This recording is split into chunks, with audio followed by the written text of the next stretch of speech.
Hi, I'm Kayleen. Welcome to my channel. I'm doing a graphic book review today. I started this channel to promote my book, my graphic memoir, and I wrote about stopping my mother with mild dementia from forgetting me, and it worked.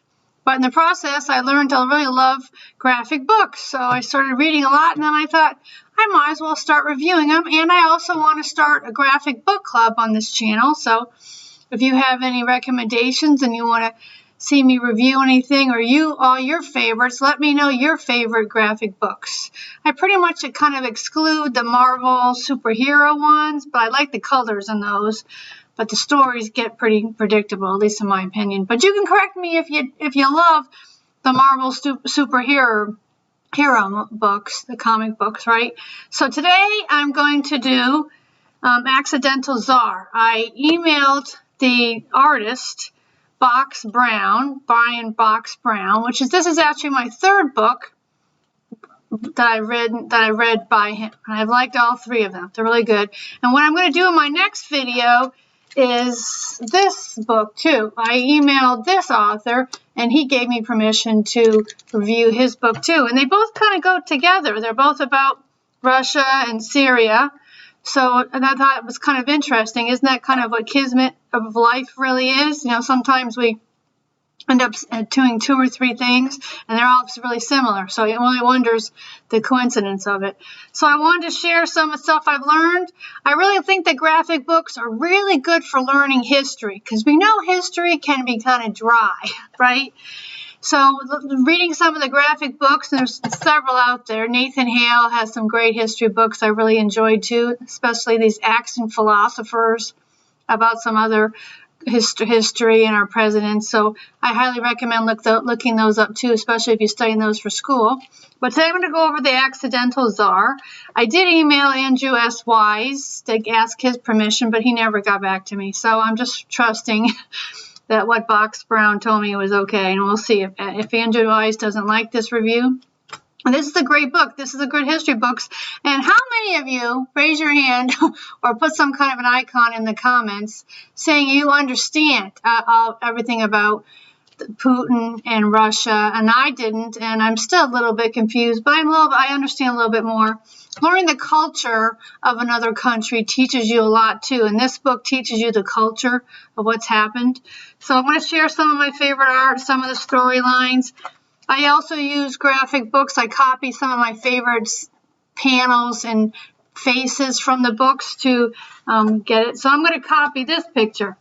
So it's a good classic, easy picture, easy portrait to copy, but it says a lot, right? Sometimes you got to think of the KISS principle, right? Keep it simple, right? So this is good. The colors are just right, so it kind of gives you the. I did spend some time in Russia. I did happen to work on a cruise ship because my profession is health and fitness. I worked on a cruise ship for 10 weeks, and we hit St. Petersburg every 5 weeks for 3 days. So I spent some time going to the Louvre and everything, going to Russia, right? So this is the next one. And then also you have to remember about the difference that there is a Georgia of a country too, right? So while I was asking myself here, the world has now one center of authority, one center of force, one center of decision making. It is a world where there is one master, one sovereign. And my question here is, why not Ukraine and Georgia? So that's always a good question. Sometimes you think back why decisions were made. And of course, if you think about through the lens of everything is about money, right? So this was good. The art here was very, very good. I really like this. Oh, I wrote here, it's always about the male ego. If we could eliminate the male ego, and I say that in all my yoga classes, then we'd have a heck of a lot more peace in this world, right? Oh, this was kind of an interesting turn. So countries pay $55 billion to host the Olympics. I didn't know that. I didn't know that I thought that the Olympic Committee picked a country, and then of course the country wanted it there, since they get a lot of exposure and they make a lot of money, but I didn't know the countries paid the Olympic Committee $55 billion. So I wrote holy. And you wonder where all that money goes to. If anybody knows where all that money goes to, because you know that the Olympic Committee is making money hand and fist. I mean, that's my perception. If I'm wrong, let me know in the comments. Please let me know if I'm wrong. But I really wonder, where does all that money go? I think that they should pay scientists to keep up on steroids, because that's what it really is in my profession, right? Health and fitness. It's always scientists fighting. One scientist comes up with a steroid that can't be detected, another scientist comes up with a way to get past it, right? So if they pay scientists to stop all that, that's what I hope they do with the Olympic Committee, right? And then this was really good. Oh, this is what part of the culture I was talking about. We realized that people in Russia don't own their property. And if I'm wrong, let me know. But some of the people, they don't own their property outright. The government can take the property away from them. So, of course, who's ever in power, they are going to support and tell he or she, that they will always support them because they don't want to lose all their money and lose all their property. So that was really enlightening. So this is another picture. I'm going to copy this from my journal too, to copy this facial. I really like drawing faces, so especially if they're different looking faces. I mean, it's fun to draw pretty faces, but I think sometimes drawing monsters sometimes. And this doesn't look like a monster, but it's a very good picture, right? Oh, and this was, more about history. And the more you read about history, it's always, you scratch my back and I'll scratch your back. And they don't really think about their citizens all the time. So the next thing here, strong government, they know best. Yeah, right. So it's not really the government. It's the people in the government that want what they want, which is power and control, right? Trying to divert that. I did have to look up, and I still haven't looked it up, if anybody knows what color revolutions really means.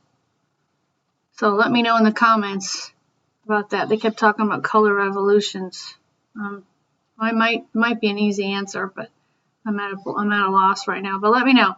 So strong government, they always believe they're acting in the best interest, but they're always acting in their own best interest, is my opinion. It's just my opinion, right? I'm not sure whether Box Brown or Andrew Alessio is saying that, but that's my opinion. Yeah, and this was another part, that there's no sale of property without government approval. So you can't just own your property and sell it as we do in America, in the United States, correct? They have to get approval to do everything. Which, wow. And then here, some more good art. Oh, this is key learnings about dictatorships. And there was another good book I read, Why the People. And I actually reviewed it on my channel. She explains all the different kind of government policies and setups. It's pouring outside. I live in Northern California, which is crazy. I made a joke on Facebook going, I want my money back. The weather here is just like Massachusetts. So more good storyline, right? I don't want to spoil it. I think you should read it. Here's some more faces I'm going to copy. This face, well, that's fantastic, right? Oh, I can't help but think of whenever I see true stories, and especially the song, War, what is it good for? Absolutely nothing. It always says the true stories always point out the futility of war. And even in the Sapiens books, which I reviewed on this channel too, those are excellent books.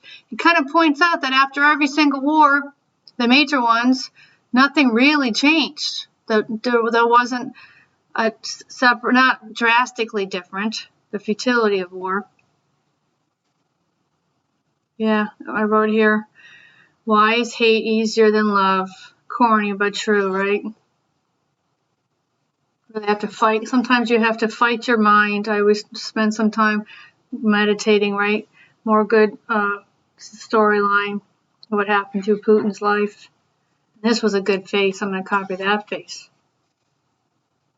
I don't want to really, I want you to read the book, but I'm pointing out some of the little tiny facts that I found really interesting. And you can read the book and point out some other big, I always call them key learning. So keep a little notebook next to while you're writing a book. And if you reading a book and then if you copy some of the art, you're going to remember it, especially if you're taking a class in this, right? Yeah, this is what, oh, color revolution, I said earlier. Color revolution is a regime change, and of course they don't want to give up their power.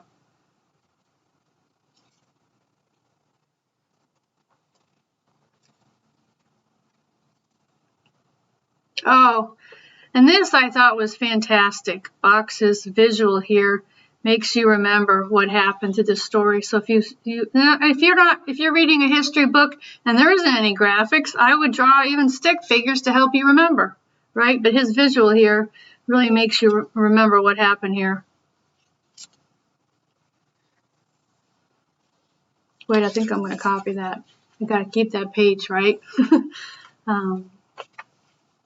Oh, more good picture. I'm going to copy that picture into my journal too.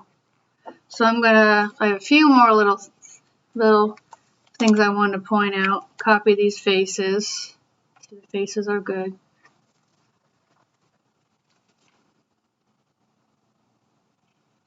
Oh, so I have some theories about this part from reading all the brain books that I read to take care of my mother and to learn.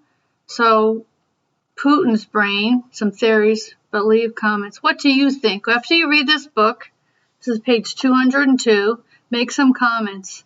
See, it writes here, a senior Western diplomat once gave me the best explanation I've ever heard about what's it like to be with Putin's brain. So I want you guys to read that, so I don't want to spoil it. Not too much, right?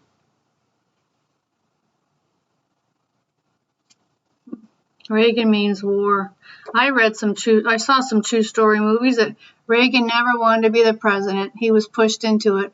And I've also seen some stories that JFK never wanted to be president. He was pushed into it by his father. So I'm going to end this book here. And I'm Kayleen.